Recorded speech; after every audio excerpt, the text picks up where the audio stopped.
Welcome back to Coin Nexa Vault. Before we get into today's lineup, I need you to understand something. The three coins we're covering right now are not the kind of rarities locked away in museum cases or private vaults. They are Jefferson Nickels, coins that have passed through millions of ordinary hands, and the people who knew exactly what to look for walked away with something extraordinary while everyone else spent them at the gas station. So pay close attention because we're building towards something today, and I promise you the final coin on this list is the one that is going to stop you cold. It is genuinely one of the most overlooked treasures in the entire Jefferson Nickel series, and by the end of this video you are going to want to go through every nickel you own. The 1999p Jefferson Nickel looks, at first glance, like every other nickel you have ever held. Same Monticello on the back, same Thomas Jefferson portrait on the front, same 5-cent face value that makes most people stuff it in a cup holder and forget about it.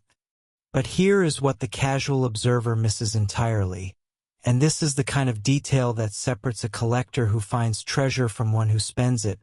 The 1999p belongs to a production year when the Philadelphia Mint was under enormous pressure to meet circulation demand, and in years of high volume, high-speed striking, dies where faster quality control gaps widen, and the coins that survive in pristine condition become genuinely difficult to find.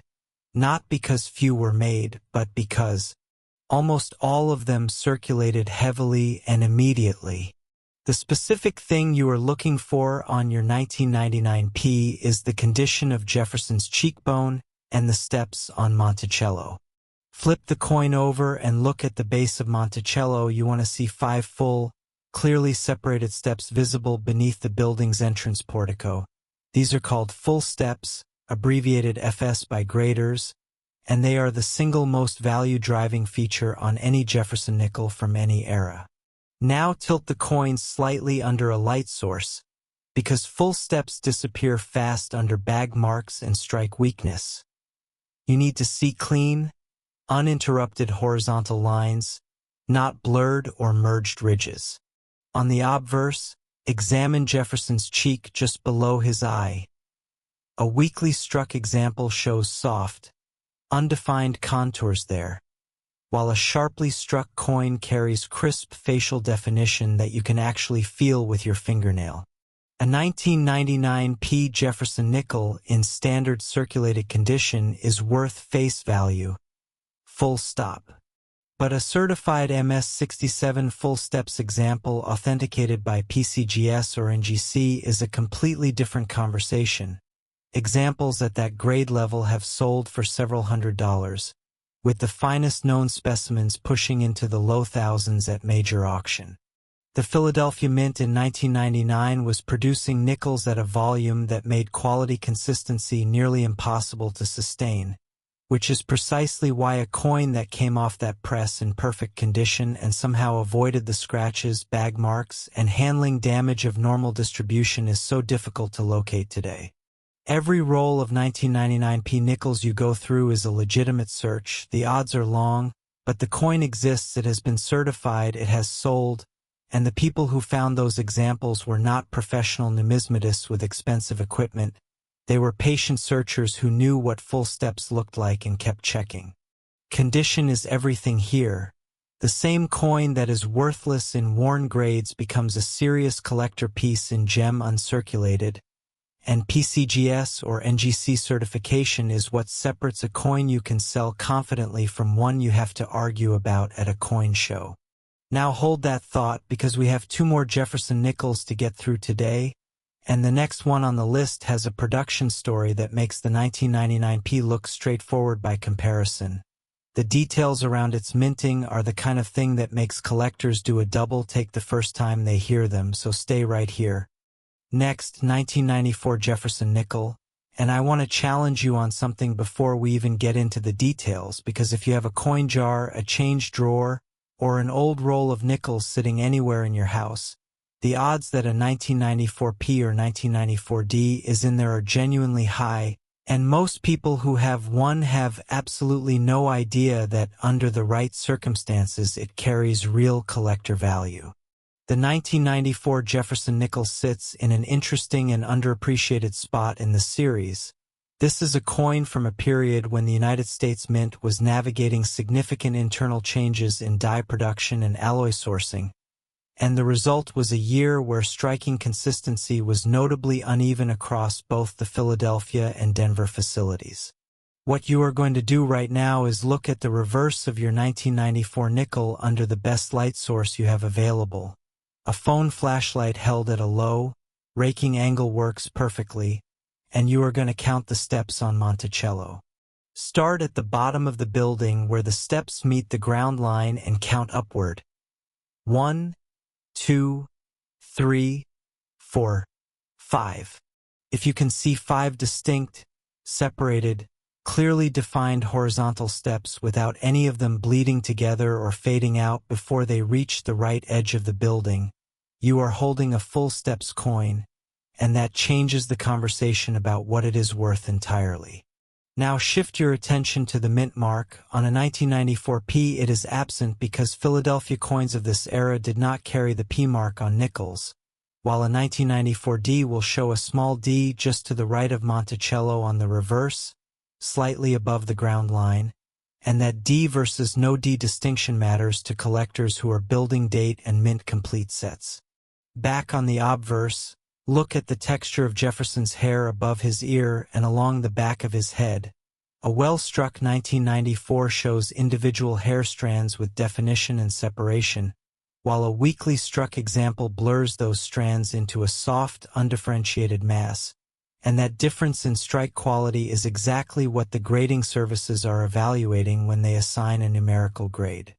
A 1994 Jefferson nickel in average circulated condition is a spendable coin and nothing more, but a certified MS-67 full steps example is a coin that serious registry set collectors actively compete to acquire, and auction records for top-graded 1994 full steps examples reach into the hundreds of dollars, with the finest known examples commanding significantly more, because building a complete high-grade Jefferson Nickel registry set means you need every date and mint in top condition.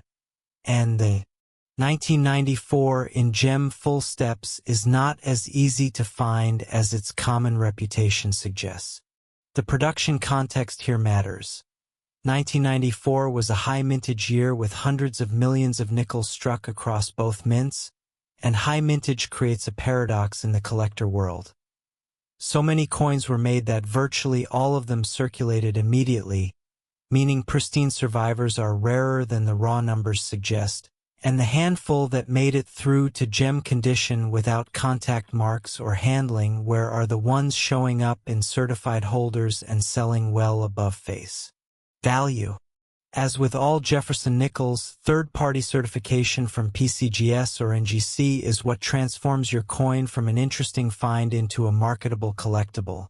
A coin you claim is MS-67 full steps is worth a conversation.